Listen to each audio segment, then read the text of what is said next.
Mr. Tim Boyce, we're going. Congratulations on the past. I want to say, congratulations on the past couple of years. It feels like you're on a streak here, but most importantly, congrats on the past week on winning the championship, my friend.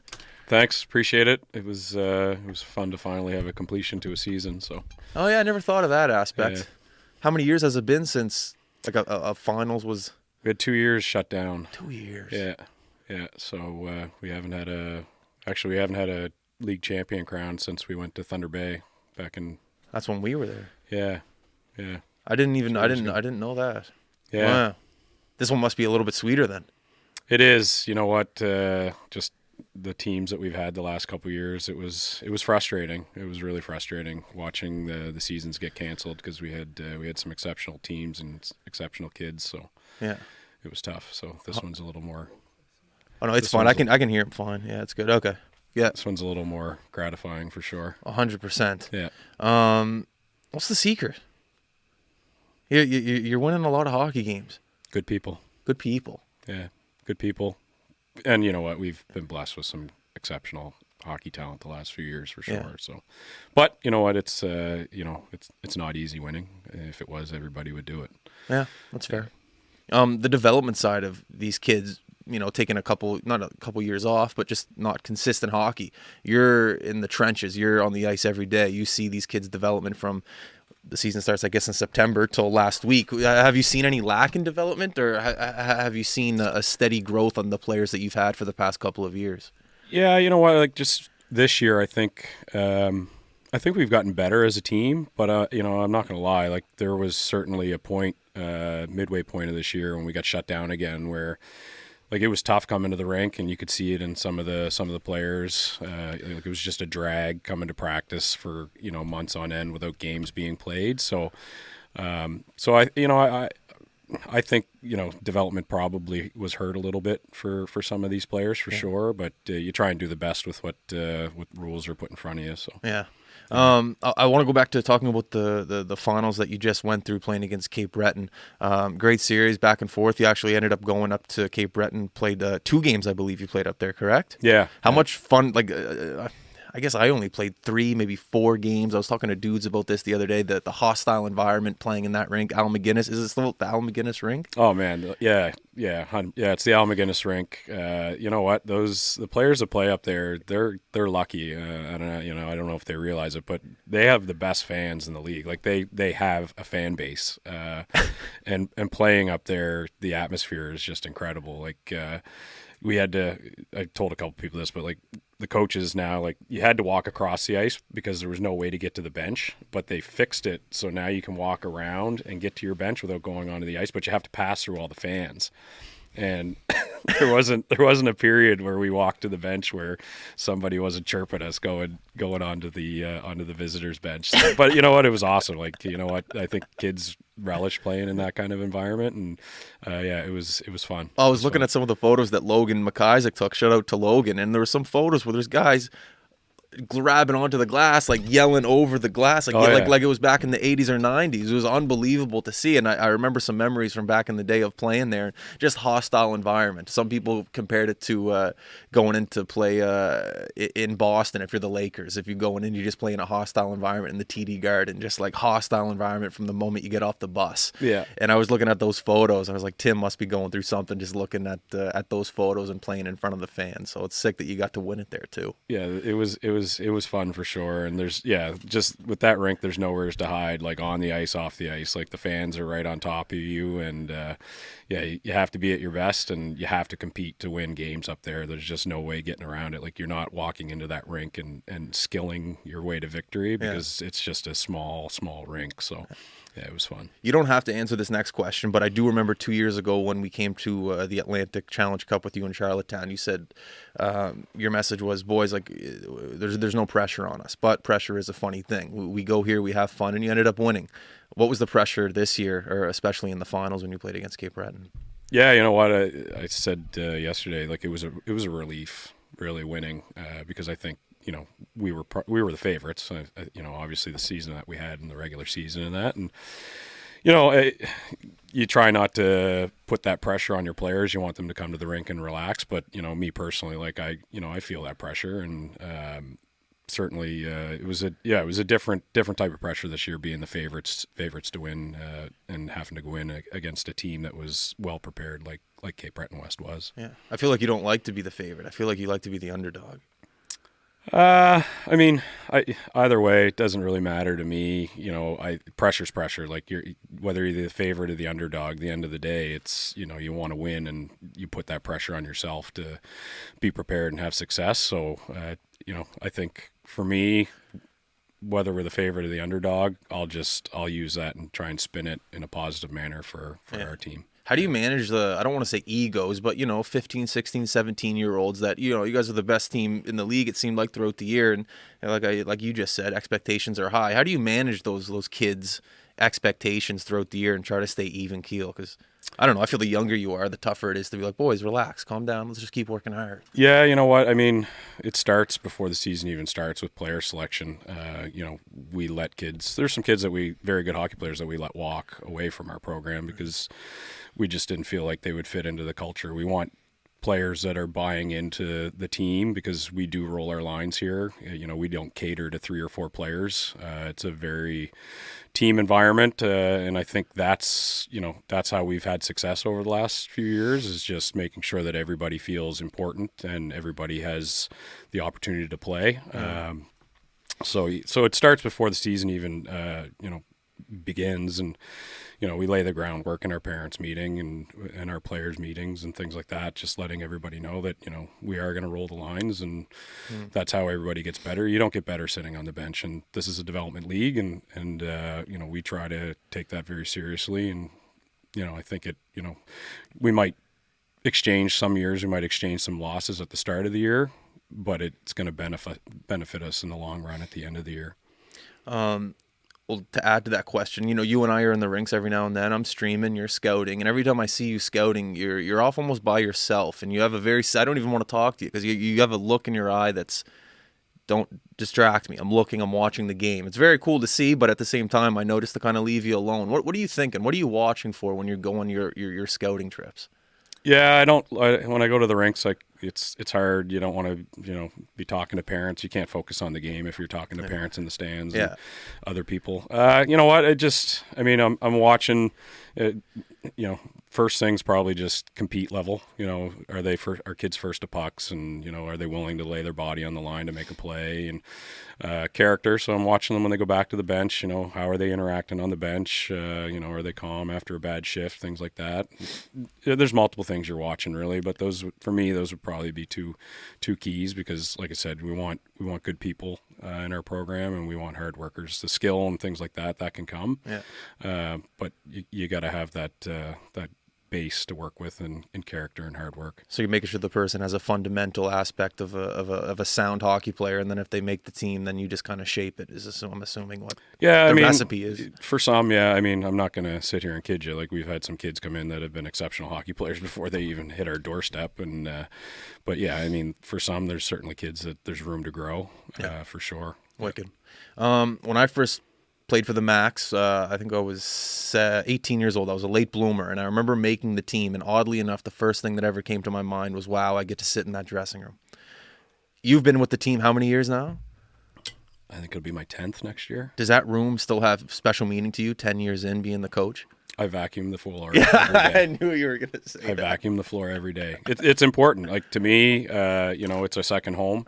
Yep. And we want people to treat it with respect. And, again, I think it kind of sets the standard for our players. Like, if I'm willing to walk in there and vacuum the floor every day, then you should be willing to pick up a piece of tape and put it in the garbage, or, not put tape on the bench that ruins the paint job that's on the benches, which Timmy Walsh used to go crazy about all the time. So, yeah, it's special meaning. And you know what? When I played, I was the first. We were the first team, I think, that played in there in '96 or something like that. '96. Yeah, and you know what? It's got its bumps and bruises, but it's still in incredible shape. So the teams that have gone through there have certainly taken care of it. Yeah. How many years were you there for when you played? I played two years. I think back then it was called midget AAA, but it was just 2 years, and you could play a third year if you were an underager. So yeah, I played 2 years there. Where was your stall? I was in the D corner, which is still the D corner. It's when you walk right in straight ahead. Straight ahead. Yeah, where ahead. Kinger was. Yeah. Right by it, right by the door in the back by the sticks. You got it. Yeah. Would depending on which team you have, I'm assuming each team you have has a different style. Is there times where you wish you could be playing at the Forum or the Civic? You know, okay, team's a little bit more speedy, we could take D wide, let's play at the Forum, or a little bit more gritty, let's play at the Civic. Is there any thought process like that for you, or it's you know what? We'll play wherever? I used to be. Like 5 years ago, I used to be really concerned about that, but I'm not really anymore. I mean, the dimensions aren't that big a difference. To be honest with you, I think the Forum a little bigger.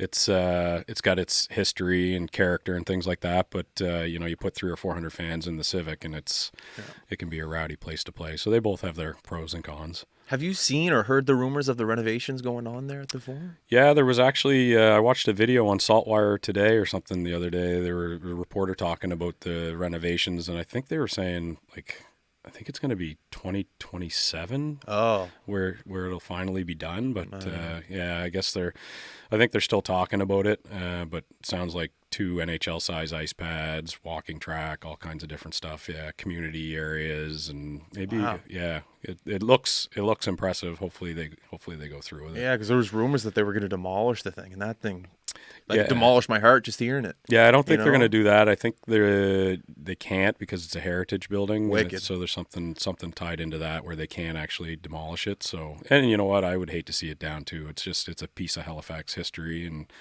I don't know. I like the older rinks. They offer a little bit more character than the cookie cutter ones that they're putting up now. So 100%. The smell. Like I walk into Centennial every Monday, Wednesday, Friday. That smell makes me feel like I'm a 12-year-old. Yeah. It's the smell of the old buildings. It gets you. Yeah, totally. But no, it's going back to the first part about the dressing room, making that team and knowing that you're going to be getting to have a home base in the middle of Windsor Street on that, in a famous rink. It's always a cool feeling as a young kid playing and leaving your gear there. I'll never forget that. Yeah. Even when I come and mic up some of your players, just being able to walk into the rink or walk into the dressing room without, not hesitation, but just I'm welcomed here. I still, never take that for granted. It's a cool mecca of Halifax hockey to be able to walk in there. Yeah, it's nice. We get it's just a nice touch of history. Like we've got all the old team photos up in the room now, and a lot of the different awards and stuff are in the back wall and the change area. So yeah, it's a special place to me, and I think it's a special place for the players that play there too. Do you think it helps with the scouting and the recruiting aspect of your team when you see guys like Justin Barron go on to play in the NHL, and you see all these guys that have successful hockey careers after they play for you?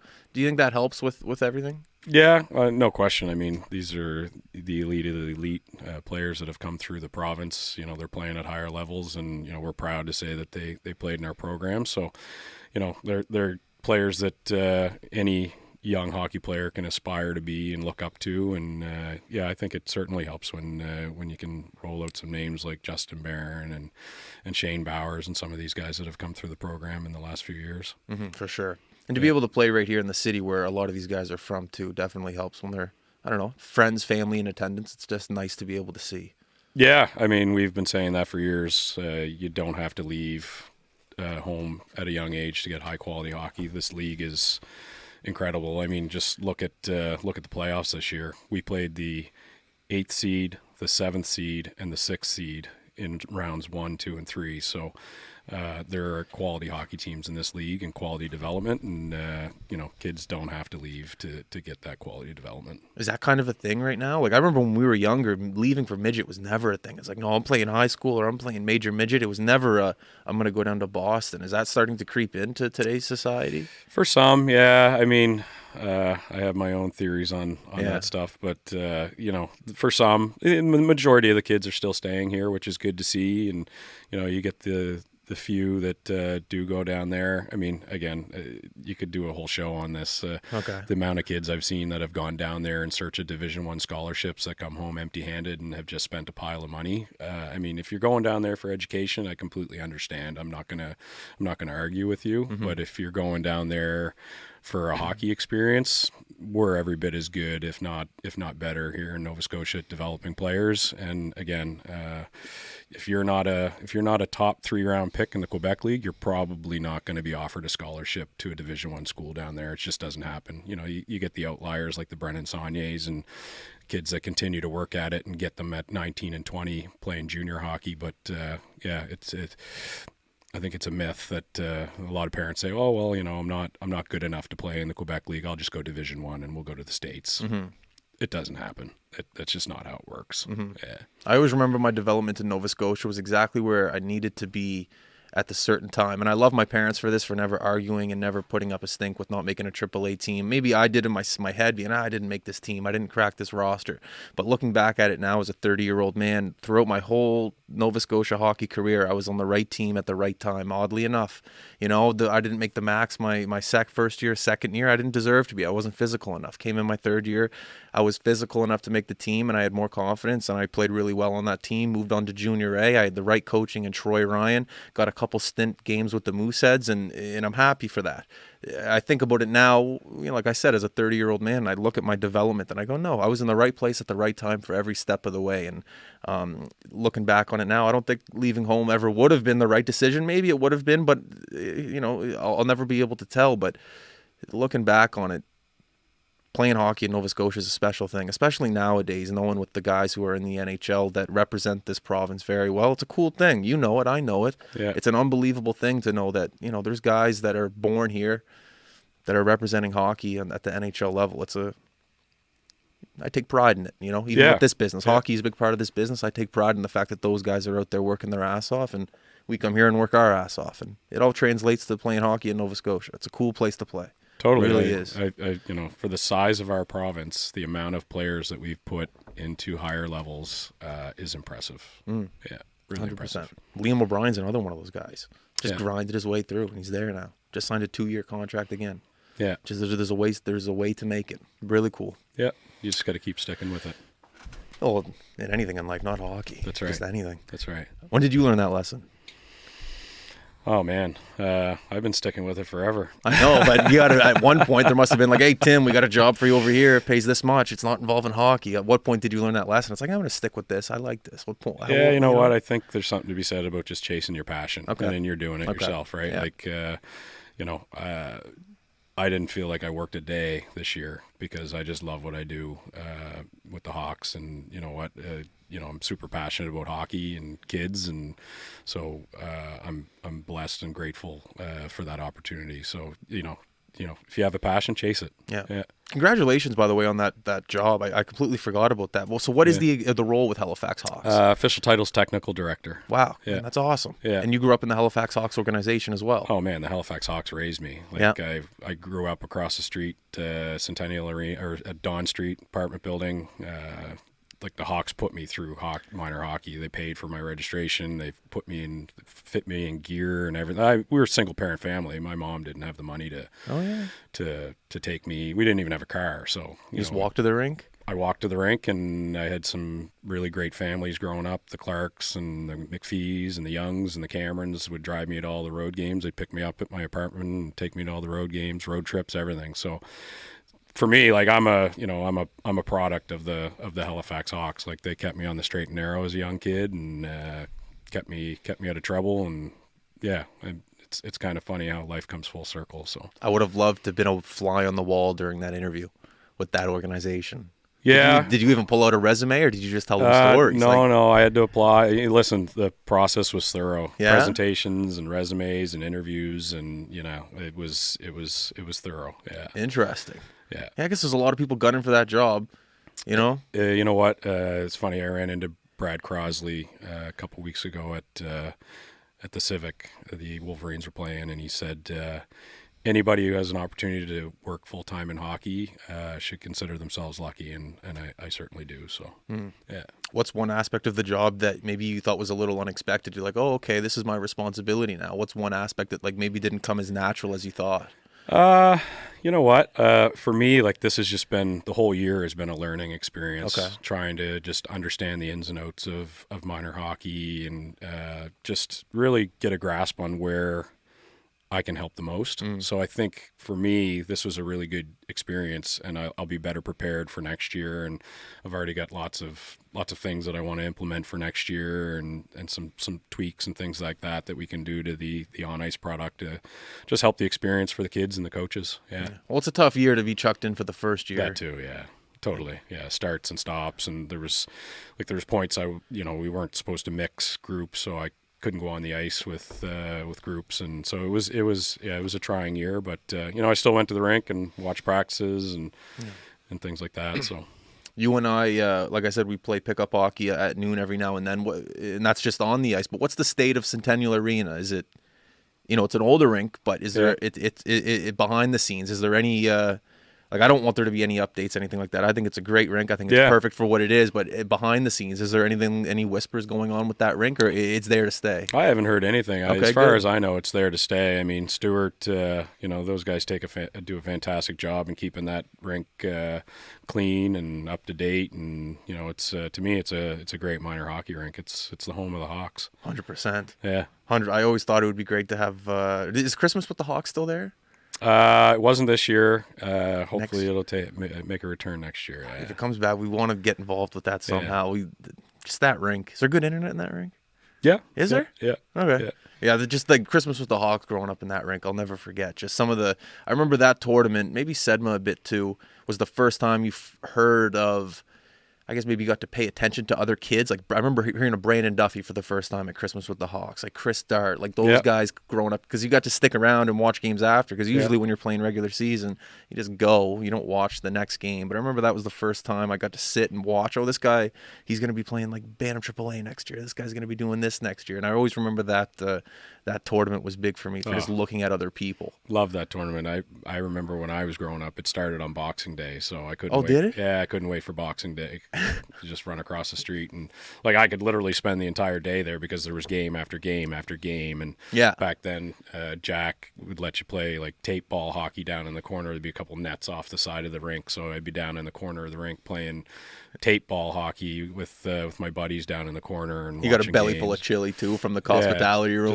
Just hanging out at the rink all day. So it was cool. Man, I feel like a lot of people in the hockey community are irking for those moments to come back because of COVID, kind of taking a back seat. It's like tournaments need to come back full strength, and hopefully that'll happen because people are itching. Big time. You know what I mean? Like, how much fun did you just have up in Cape Breton? Oh, listen, I went to Sedma, watched a bunch of Sedma games, and just the buzz that was in the 4-pad in Dartmouth, it was incredible. That's awesome. Yeah. Atlantic Championship.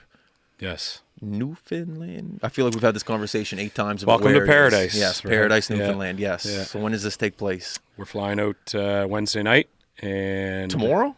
Yeah. Yeah. Jesus. Yeah. So we're flying out tomorrow, and 2 games on Thursday. We play the Newfoundland champion on Thursday afternoon, and then we got the opening ceremonies game against the host that night. Oh my God, man! What time's your flight tomorrow? 6 p.m. Okay, you got a little breathing room. Breathing room. What's the flight to Newfoundland? Never been. I've never been either. I think it's like an hour and a half. Never been to Newfoundland? Not once. I literally said to the boys when we won, like, I've been waiting over 20 years. I've been coaching and never gone to Newfoundland for a hockey trip or just a trip in general. So, yeah, I'm pretty excited for this. So. There's going to be another element of excitement, especially not seeing the place. Yeah, I'm just looking. Listen, you hear the stories about the Newfoundland hospitality, and I'm just looking forward to getting over there and experiencing it firsthand. So that's awesome. Yeah. Well, it's at least in the rink will be an environment that you're not that uncomfortable with. You've been to the Atlantic Championships before. You're going to see some familiar faces, I'm sure, some familiar players, maybe not so much. But going into the tournament, what's the game plan?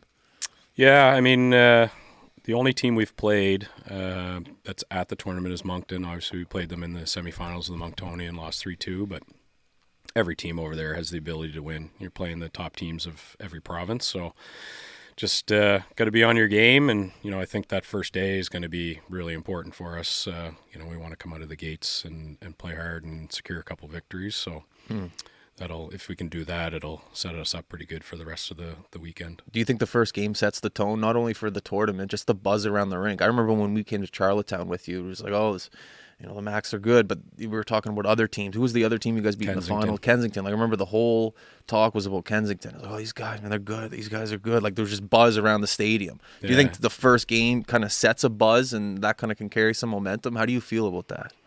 Yeah, I mean, to me, like, I think momentum is shift to shift when it comes to hockey. It's not a game to game thing for me. Okay. So, but yeah, I mean, there's no question. I think we'll probably be considered one of the favorites over there. If you had to pick one, I would say it's probably Moncton. They had an exceptional year. They've got some really high end forwards, and their defense is pretty good, and so is their goaltending. So, I think if you're picking a favorite, it'd probably be them. We'll take it day by day and see how things go. Do you know the coaching staff on a lot of the teams you'll be playing? Yeah, I'm familiar with Charlottetown and Moncton. I don't really know the Newfoundland coaches at all, to be honest with you. But never been. I mean, mostly because we haven't played them. I mean, we've played Charlottetown in the past, and we've played Moncton in the past as well. So yeah, I guess you can't really use the pressure line when you go up there. Pressure. We'll have something. You got a couple things brewing right now. A couple. Can you even scout? I guess you can watch footage of the other teams. Yeah, somehow. I mean, now with Instat and some of these other technology out there, it's not hard to find video on teams. But we'll watch the games up there when we're not playing. And, yeah. I remember before you went to the TELUS Cup in Thunder Bay, you guys had a team meeting in the room and you went over video. And somehow, for some reason, I was there.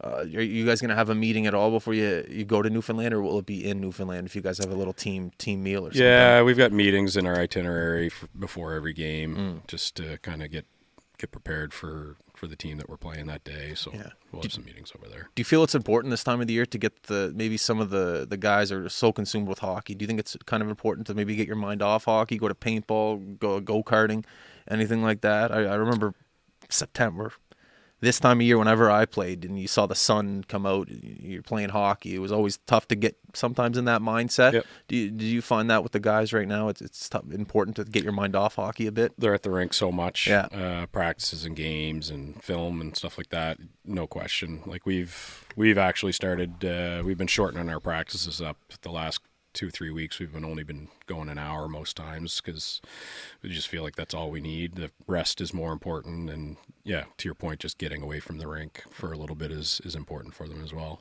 It must be fun as a coach, especially at this point of the year, knowing your players so well, how they play, how they react to adversity. It's almost like, I don't want to say you're not coaching, but at this point of the year, you don't really need to coach. It's more like you need to manage manage the game rather than coach the player. Because the player, you know the players. It's not. Yeah, practices right now are more just maintenance and getting on the ice and touching the puck, and we're not reinventing the wheel at this time of the year. We basically told the guys at the start of playoffs, like, expect every practice it's going to be drills that we've done all year. We're not changing the way we play.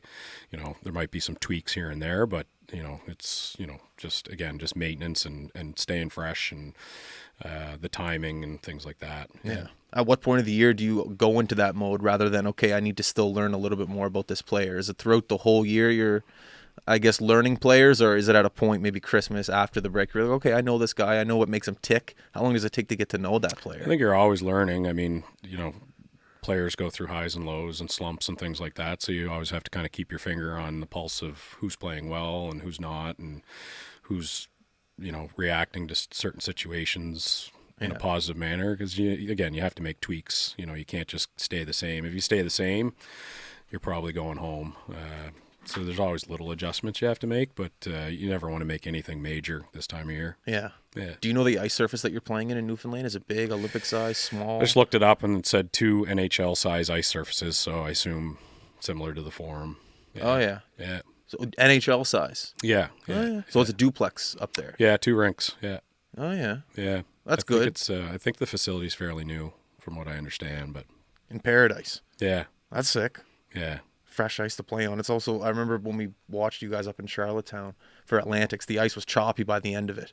There's one ice surface, so to maybe split them up in 2 could be helpful. Yeah, I don't know if they're playing on both, but it is a 2 ice surface complex. But Yeah, I think all the games might be on the same surface, to be honest with you. Oh, I'm not no, sure. really? Yeah. I remember in Charlottetown that worked to your advantage. It was such a chippy finals against Kensington. You guys got the puck in deep and you just brought it to the net. Yeah. Like, there was a couple nice shots for sure, but every goal we were right behind the glass. You must remember every goal was just within 6 feet of the net. Yeah. You got it there. You know what? Playoffs, you gotta own the front of the net, both nets, and we did a good job of that. Yeah, 100%. The style of I'll admit I didn't watch too many of the games this year, but what kind of team do you have this year? Is it speed? Is it grit? Is it? You know what? It's funny. I think we can play any style. Like Shore series in round 1 was very chippy, very physical, and I thought we handled that very well. And then even the Cape West series, they played very hard, very physical. The Pictou series was a little more wide open. I think we got a real good combination of grit and skill, and we're able to play any type of game. Really, me personally, I mean, if I had to choose, I think we can play wide open, and we like to push the pace and things like that, and stretch the ice. But again, if we have to play a game where we need to win 2-1 or 3-2, we can do that too. Having a team that knows how to adapt to a game must be a nice luxury you have. Yeah. Rather than a one-dimensional team. Yeah, we've got some really intelligent kids. Do you? Yeah, so it's good. I mean, when you need to make an adjustment, they understand and they can go implement it. So it's good. I remember Major Midget was U18. Now Major Midget was one I played. I remember Major Midget was the first time where you could or at least I understood switching up a style of game. Yeah. My whole, Bantam, younger, whenever I didn't play midget, it was just skill. But then Kirk always implemented, okay, no, if we're up 4-1, it's more about maintain. It's where even Pete and Bantam AAA taught me a little bit about this, but I always remember how to manage a game a little bit better with a couple coaches rather than just go, score. Yeah. And it's a cool part of a kid's journey in hockey to know how to actually maintain a game rather than play it. Yeah. But I always remember if it was taught well, it made the game a little bit more interesting. Oh yeah, you know what? Just doing the right things to close out games, I think, is important. That's what I'm trying to say. Yeah, I mean, just protecting the puck and making smart plays with it below the goal line, the offensive zone. Just little things to call it win championships, I guess. Yeah, is that easy to translate in today's game to these kids?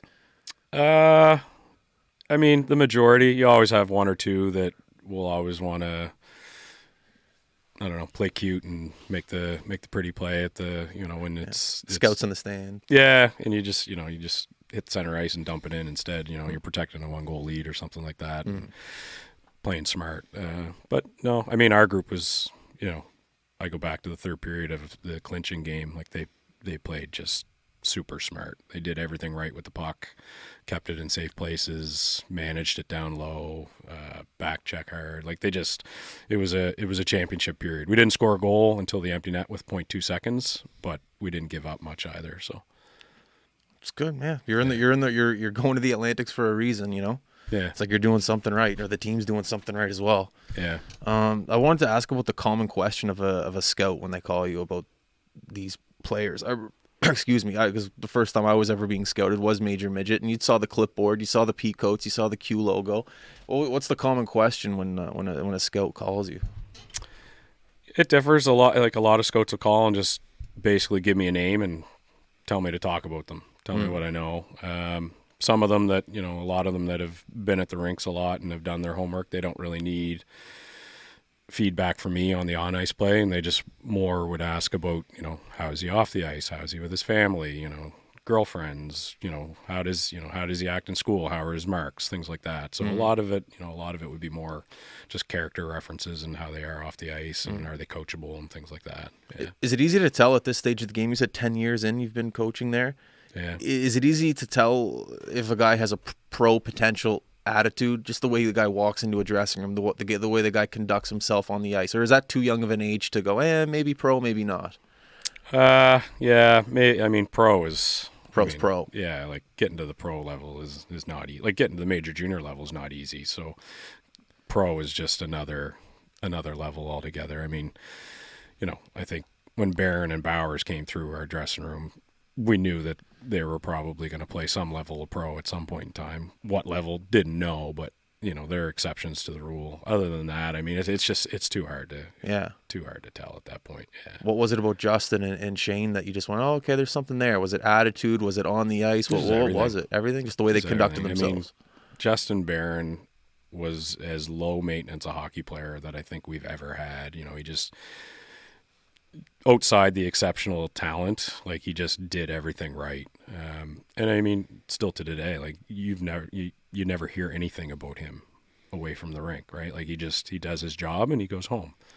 And that's it. And I mean, you combine that with just his elite skating ability and sense for the game and things like that. I mean, you just knew he was going to play some level of pro. I wouldn't sit here and tell you that I thought he was going to play in the NHL because I didn't have that answer. But yeah, I mean, those two were just, next level. Is there any, we stream a lot of games, so we're aware of talent that's on the ice, this guy especially, but is there anyone coming up is there a name out there of, oh, this kid's a little special? Is there anything like that coming up right now that you could put a thumb on? It's tough. No, and I wouldn't want to single a That's kid fair. at That's a fair. age too. You don't want to put that kind of pressure on them. So, well, let me ask you this: is there kids out there then? You don't have to say a name, but are there some kids out there you're like, oh wow, some that's a talent right there?